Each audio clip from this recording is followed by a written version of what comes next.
Hello दोस्तों, आप सभी को मेरे इस चैनल पर स्वागत है। आज हम देखेंगे एसएससी सीपीओ एसआई 2020 के कुछ अन्य क्वेश्चन। तो हमारा पहला क्वेश्चन है 6.5 इंटू 6.5 माइनस 45.5 प्लस 3.5 इंटू 3.5 को हल करें। तो चलिए देखते हैं इसको कैसे सॉल्व करेंगे। तो देखिए, मैंने इस क्वेश्चन को सॉल्व कर लिया। देखिए, इस क्वेश्चन को सॉल्व करने के लिए आपको एक चीज़ याद रखनी पड़ेगी। सबसे पहले आपको ध्यान देना पड़ेगा, क्वेश्चन देख के आपको समझना आना चाहिए कि किस फॉर्मूले को रिप्रेजेंट कर रहा है। देखिए, बीजगणित के कुछ फॉर्मूले होते हैं, जिनमें से एक फॉर्मूले था मैंने लिखा है। आप देख सकते हैं ये फॉर्मूला इस क्वेश्चन को शो कर रहा है। अब ये कैसा शो कर रहा है, देखिए मैं इधर आपको दिखा दूँ। देखिए, सबसे पहले 6.5 का होल स्क्वायर। देखिए इधर 6.5 है इंटू में, तो वो अगर साथ लिखेंगे तो होल स्क्वायर आ गया। 6.5 का होल स्क्वायर माइनस का चिन्ह है 45। तो देखिए इधर माइनस लगा है और ये 45.5 आया है। 2 इंटू 6.5 इंटू 3.5 को मिलाकर कितना है 45.5 माइनस की, ठीक है। अब प्लस 3.5 का होल स्क्वायर। तो देखिए इधर 3.5 इंटू में 2 बार दिए हैं, तो हमने क्या किया 3.5 का होल स्क्वायर। अब ये वाली संख्या देखिए रिप्रेजेंट कर रहा है क्या, ये पूरा क्वेश्चन, ये पूरा क्वेश्चन ये फॉर्मूले को शो कर रहा है। तो हम इसके इस हिस्से को देखें तो हमें सिर्फ क्या करना है, ए संख्या लिखनी है और बी संख्या लिखनी है, उसका होल स्क्वायर कर देना, जो कि हमने किया इधर। अब ये हमने कर दिया है। इसके बाद देखिए क्या किया हमने, इसे इसमें से माइनस कर दिया, तो आया कितना 3। 3 का वर्ग क्या कितना है 9। तो 9 हमारा आंसर है। आपको जब भी इस टाइप के क्वेश्चन आए तो आपको ध्यान देना कि ये किसी फॉर्मूले के जैसा तो नहीं दिख रहा। आपको अगर फॉर्मूले के जैसा दिख रहा है तो आपको उस फॉर्मूले को लिख लेना है और फॉर्मूले को लिख के देखना है कि क्या सच में ये प्रेजेंट कर रहा है इस फॉर्मूले को। अगर ऐसा होता है तो आपको काफ़ी आसानी होगी मैथ को सॉल्व करने में, और काफ़ी समय बचेगा पेपर में आपको मैथ को सॉल्व करने में। देखिए, हमारा दूसरा क्वेश्चन है कोष्टक 8.7 into 8.7 plus 2 into 8.7 into 1.3 plus 1.3 into 1.3। चलिए देखते हैं इसको कैसे सॉल्व करेंगे। देखिए, हमने इस क्वेश्चन को सॉल्व कर लिया है। अब आप देखिए, सबसे पहले तो मैंने आपको एक पहले क्वेश्चन में फॉर्मूला बताया था, वो माइनस का था, और ये फॉर्मूला है प्लस का। अब कई लोग को समझ में आएगा ही नहीं कि ये कैसे फॉर्मूला प्लस का, क्यों वो माइनस का था। देखिए, आपको क्वेश्चन को देखना है, ध्यान दीजिए। इधर प्लस है, 2 के आगे क्या है प्लस, 2 इंटू ए इंटू बी, ठीक है। तो ए प्लस बी के फॉर्मूले प्लस 2ab आता है। याद रखिए, पूरा खेल आपका फॉर्मूले लिखते समय क्वेश्चन को देखने के ऊपर है और क्वेश्चन में जो चिन्ह दिए हैं उनको देखने के ऊपर है। अगर आप गलती से चिन्ह देखना भूल जाते हैं तो आप भले फार्मूला सही लगा लें, लेकिन उसके चिन्ह हमेशा गलत ही लगेंगे, क्योंकि आपने देखिए फार्मूला देखा, उसमें चिन्ह देखे तो आपको समझ में आ जाता है कि फार्मूला क्या है, तो आप बिल्कुल सही करेंगे। अब देखिए, मैंने फार्मूले को क्वेश्चन से मैच किया।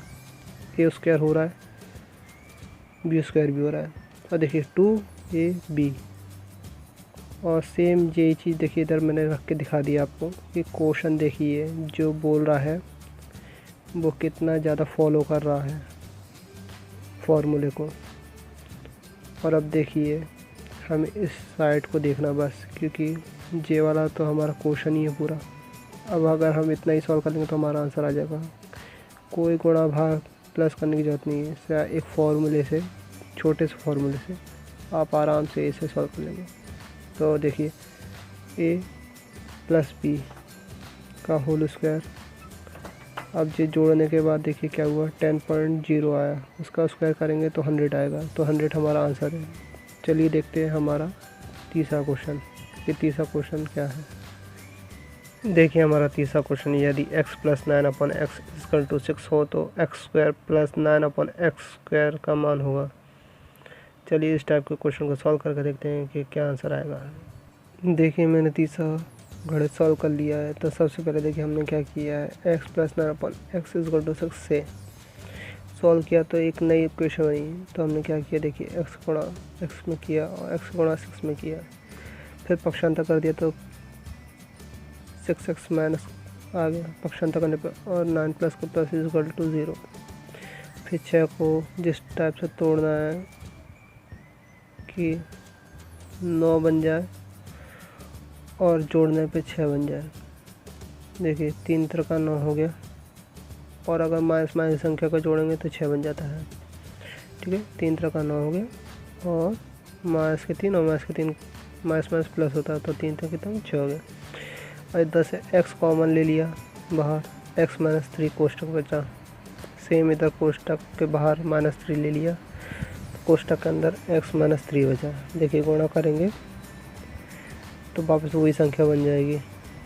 ठीक है, अब ये दोनों कोष्टक में से एक कोष्टक बाहर ले लिया और x माइनस 3 का एक कोष्टक बाहर आ गया। अब कोई भी एक संख्या उठा के 0 के बाहर रख दी और x की वैल्यू आ गई 3। अब हमने क्या किया, जो सेकेंड इक्वेशन दी थी हमारी x² + 9 अपॉन x² में x बराबर 3 रखने पर, तो जो इक्वेशन दी थी हमने उसमें x की वैल्यू रख दी है। तो देखिए क्या हुआ, 9 + 9 अपॉन 9 हो गया, 1 से कट गया, 9 से 9 कट गया, 1 आया, 9 में 1 जोड़ा 10 आ गया। तो यही हमारा आंसर है। इस टाइप के जब भी क्वेश्चन आए तो आपको सॉल्व करना है इसी टाइप से। ये काफ़ी आसान तरीका है, भले ही लंबा है तरीका, लेकिन आपके क्वेश्चन में गलती होने के चांस काफ़ी कम है। और SSC CPSI में काफ़ी टाइम मिलता है, तो आप कम समय में काफ़ी अच्छा कर सकते हैं अगर आप इसकी प्रैक्टिस करेंगे तो।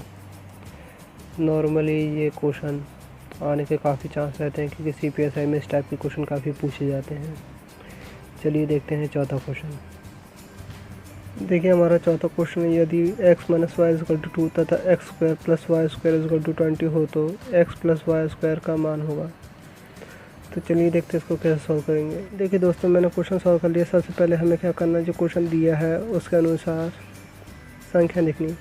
देखिए हमें x² + y² की वैल्यू दी गई है, ठीक है, और x - y की वैल्यू दी है। तो सबसे हमने क्या किया, पहले हमने x - y² = x² + y² - 2xy का एक फॉर्मूला होता है बीजगणित का, वो लिख लिया है। अब देखिए सेपरेट तौर पे हमने क्या किया, जो हमें दी है वैल्यू x - y की वैल्यू, तो वो हम इधर रख सकते हैं, और x² + y² की वैल्यू दी है वो हम इधर रख सकते हैं। तो हम क्या करेंगे, इस फॉर्मूले को थोड़ा सा बदलेंगे। तो देखिए हमने क्या पक्षांतर किया, 2xy हो गया, और ये संख्या वही रही, और इसका पक्षांतर इधर कर लेते हैं, माइनस में आ गया। अब हमें वैल्यू दी है x - y की, तो हमने ये दो उसमें लिख लिया और होल स्क्वायर कर लिया।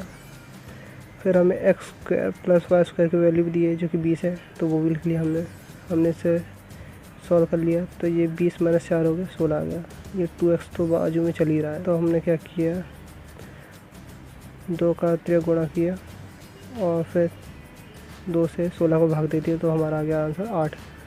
अब हमने एक और फॉर्मूला लिखा, जो क्वेश्चन में पूछा गया x + y² का मान क्या होगा। तो देखिए x + y² का मान निकलने के लिए x² + y² + 2xy एक फार्मूला है, तो इधर हमने वैल्यू रख दी क्या की, xy की 8, 2 का 2, और x² + y² हमें क्वेश्चन में दिए ही पहले से, तो वो 20 रख दिया।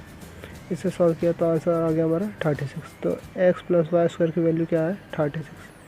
ये क्वेश्चन काफ़ी लंबा है और काफ़ी पेचीदा है। इसको समझने के लिए आपको याद रखना पड़ेगा कि आपको क्वेश्चन में क्या क्या वैल्यू दी गई है। देखिए हमें क्वेश्चन में 2 वैल्यू तो दी गई थी ऑलरेडी, x² + y² = 20, एक वैल्यू ये थी, और दूसरी वैल्यू थी x - y = 2। तो सीधी सी बात है, जब हमें 2 वैल्यू दिए तो हमें पता होना चाहिए कि ये दोनों वैल्यू किस फॉर्मूले में फिट हो सकती हैं, मतलब किस फार्मूले में आ सकती हैं। तो देखिए मैंने जो पहला फार्मूला लिखा था वो उन दोनों को ही ध्यान में रखते हुए लिखा था, कि देखिए मेरे को पता है कि मेरे को x - y की वैल्यू दी गई है और x² + y² की वैल्यू दी गई है। तो मैंने ऐसा फार्मूला लिखा जिसमें ये दोनों वैल्यू आ जाए, इसलिए मैंने x - y² = x² + y² - 2xy वाला फार्मूला लिखा है।